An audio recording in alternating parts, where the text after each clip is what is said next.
স্বামী বিবেকানন্দ বলেছিলেন, বেদান্ত শুধু দর্শন নয়, এটি জীবনযাত্রার এক পথ। এটি কেবল গ্রন্থে সীমাবদ্ধ নয়, বরং প্রতিদিনের কাজে, চিন্তায় ও আচরণে এর প্রকাশ। প্রাচীন ভারতীয় ঐতিহ্যের মতো গুরু শিষ্যের আলাপচারিতায় ধরা পড়ে বেদান্তের আসল শিক্ষা।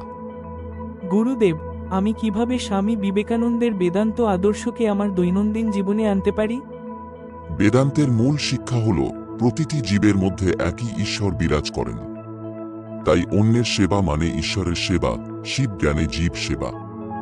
স্বামীজি বলেছিলেন, যে কাজই হোক না কেন নিঃস্বার্থভাবে করো।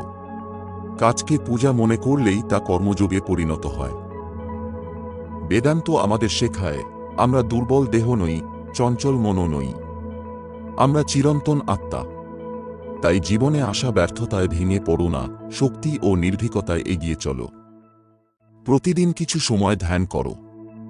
ধ্যানই মনকে পরিশুদ্ধ করে, অন্তরে শক্তি জাগায় এবং মানুষকে অসীম আত্মার সঙ্গে যুক্ত করে।